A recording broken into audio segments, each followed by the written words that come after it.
नमस्कार, स्वागत है आपका यू न्यूज में। मैं हूं आपके साथ शिवानी। चले रुक करते हैं आज की बड़ी खबरों पर। बरेली मीरगंज से हमारे संवाददाता लादेन मंसूरी की खास रिपोर्ट। एक्शन में डीएम पदभार संभालने के 30 घंटे बाद ही डीएम का मीरगंज निरीक्षण, कर्मियों में मचा हड़कंप। मीरगंज जिलाधिकारी मानवेंद्र सिंह ने कार्यभार ग्रहण करने के दूसरे दिन ही मीरगंज में औचक निरीक्षण करके हड़कंप मचा। मीरगंज में दयावर तहसील कोर्ट में महीनों से लंबित मामलों पर नाराजगी जताते हुए तहसीलदार एवं एसडीएम को फटकार लगाई। चेतावनी दी कि दाखिल खारिज के मामलों का 1 माह में हर हाल में निस्तारण हो जाना चाहिए। साथ ही नगर पंचायत की ईओ को लापरवाही बरतने आरोप में विशेष प्रतिकूल प्रविष्टि दी। जिलाधिकारी मानवेंद्र सिंह औचकी दोपहर 1:30 बजे सामुदायिक स्वास्थ्य केंद्र पहुंचे और अस्पताल के सभी वार्डों व अन्य कमरों में जाकर बारीकी से निरीक्षण करते हुए ऑक्सीजन प्लांट को भी देखा। वहीं पर नियमितीकरण की मांग को लेकर धरना प्रदर्शन कर रही आशाओं ने जिलाधिकारी के समक्ष अपनी मांग को रखा और भ्रष्टाचार के संदर्भ में अवगत कराया। इसके बाद डीएम नगर पंचायत कार्यालय पहुंचे और वहां पर उपस्थिति पंजिका एवं आवश्यक अभिलेख देखने के पश्चात परिसर में बने शौचालय आदि का निरीक्षण किया। इस दौरान उन्होंने नगर पंचायत के ईओ को विशेष प्रतिकूल प्रविष्टि देकर व्यवस्थाएं सुधारने की चेतावनी दी।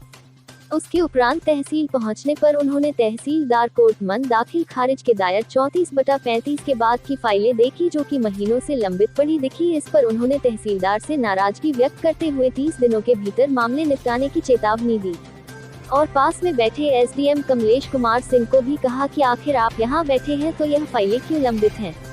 मेन्यू के अनुसार नहीं मिल रहा मिड डे मील, कक्षा 4 की बालिका नहीं पढ़ पाए हिंदी की किताब।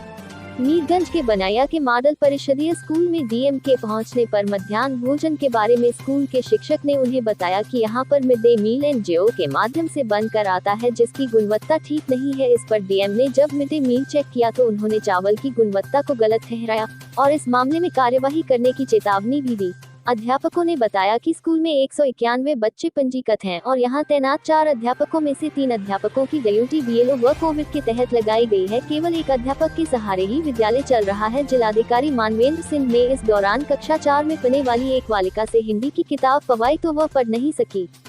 धान क्रय केंद्र के औचक निरीक्षण में डीएम ने संबंधित इंचार्ज की लगाई फटकार। मीरगंज कस्बे में नगर पंचायत द्वारा निर्मित की गई मछली बाजार की दुकानों एवं सैद व साधान सहकारी समिति नथपुरा में संचालित 4 धान क्रय केंद्रों के संचालन पर डीएम ने चिंता जताई और कहा कि आरएफसी के एक जगह पर 3 केंद्र संचालित करने का क्या औचित्य है।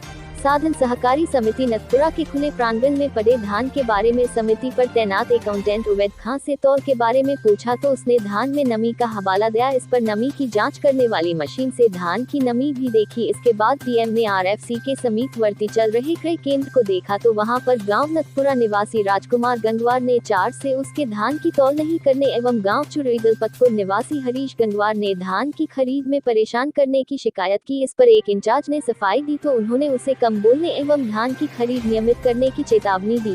मीरगंज विपणन विभाग ने उपमंडी स्थल मीरगंज के 4 स्थानों पर धान क्रय केंद्रों की स्थापना की है, लेकिन वहां पर कुछ क्विंटल धान ही खरीदा जा सका है। वरिष्ठ विपणन निरीक्षक रजनी सिंह ने बताया कुछ किसानों के सैंपल फेल हो गए हैं, जिसके कारण तौल नहीं हो पा रही है। धान में नमी कम होने पर तौल की जाएगी। जिलाधिकारी मनवेंद्र सिंह ने बताया लापरवाह नगर पंचायत के ईओ को लापरवाही बरतने के मामले में विशेष प्रतिकूल प्रविष्टि दी गई है और तहसीलदार व एसडीएम को महीनों से लंबित कोर्ट में दायर दाखिल खारिज 30 दिनों के अंदर निपटाने की चेतावनी दी गई है। उन्होंने कहा कि तहसीलों से तमाम शिकायतें आई हैं कि बिना मतलब के मामलों को लंबित रखा जाता है, अब यह बर्दाश्त नहीं होगी। आपका नाम? हरीश कुमार। धान लेकर आए थे? धान लेकर आए, क्या ट्राली खड़ी समस्या आ रही है? ये समझते हैं सुबह अंगूठा लगवा लिए और बोली ट्राली ले आओ, अब ट्राली तोल नहीं रही है। फिर अभी डीएम साहब से जो बात हुई थी उन्होंने कहा हम अभी शाम को बताएंगे बात करके। और ये पकड़ पैसे लेकर तोली ना रही है, किसी का पैसे ले रही है तो तोल रही है। कांटे भी डिफरेंस? कांटे इनके डिफरेंस है, अभी तोल के देख लो। कांटा 2 किलो का डिफरेंस है कांटे में और 4 कांटे 2 ही कांटे चल रहे हैं केवल और एक ही चल जाए। जो कांटा संचालक है उनका नाम क्या है? रजनी, इनका नाम तो रजनी है।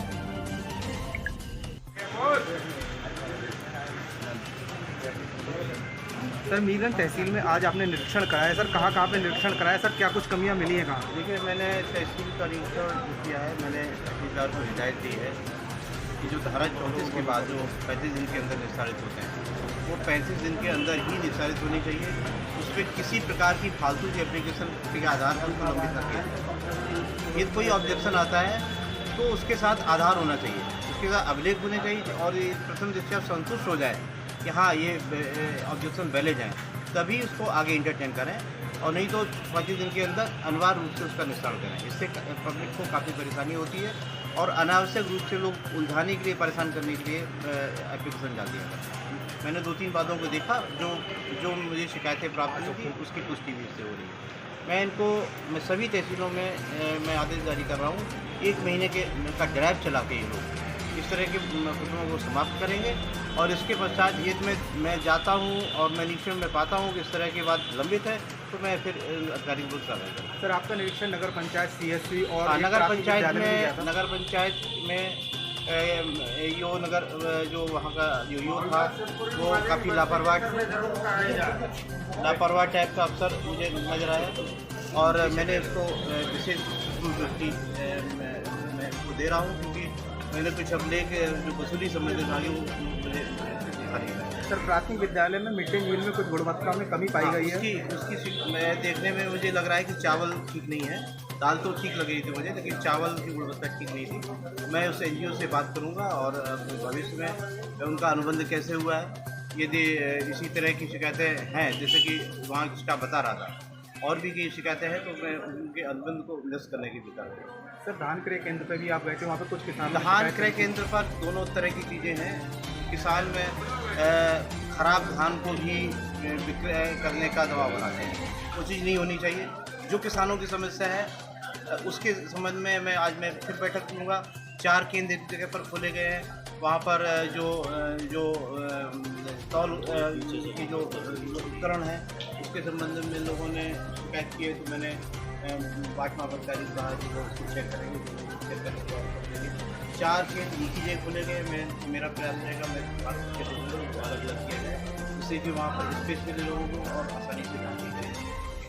धान की खरीद में हमेशा इस तरह की चीज़ें रहती हैं कि जो ब्रोकरेज उनका जो 3% से ज़्यादा नहीं होना चाहिए।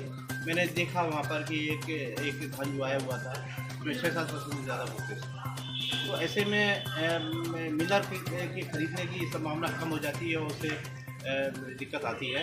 हमारे किसानों से अनुरोध है कि वो धान अपना साफ सुथरा करके लाए। ठीक है, हमें यहाँ पर साफ करवाने का भी हमारा वो जिम्मा है, लेकिन इससे फिर लंबी लाइनें लगेंगी, दिक्कत आएगी। तो अपना साफ करके ही लाएँ, और 17 से 18% तक के मॉइस्चर है तो भी हम लोग खरीदवा देंगे, लेकिन 18% से ज़्यादा मॉइस्चर है उसको सुखा के।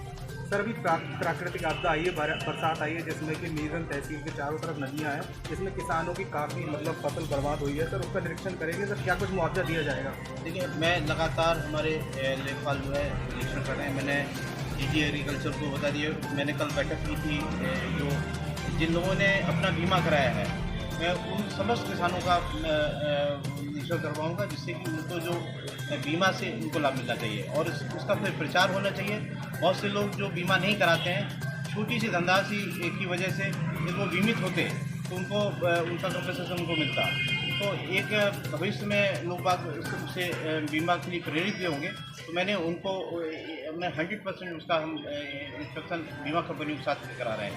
फिर मैंने जब समीक्षा की तो ये भी संज्ञान में आया कि बीमा कंपनियों के पास इतने आदमी नहीं है कि सर्वे कर रहे हैं, तो ये उनकी जिम्मेदारी है, वो अपनी आदमी बढ़ा के लगाए, नहीं बढ़ाते हैं तो जो भी लेखपाल हमारा रिपोर्ट लेके या कृषि अधिकारी जो विलेज लेवल का वो लिख के लाएगा, हम उस पर ही उनको साइन करेंगे, उसी के आधार पर तय की। सर, तहसील में आए दिन करप्शन की बात आती रहती है, सर क्या कुछ कार्रवाई होगी आपकी तरफ से अगर कोई करप्शन की बात लेकर आती है? देखिए, ये धारा 34 का मामला जो मैंने आपको बताया, ये भी एक बहुत बड़ा करप्शन का शिकायत आई है, तो मैंने इसकी एक व्यवस्था दे दी। निकट भविष्य में जहाँ पर भी कोई ऐसी बात आई तो हम समय कार्रवाई करेंगे।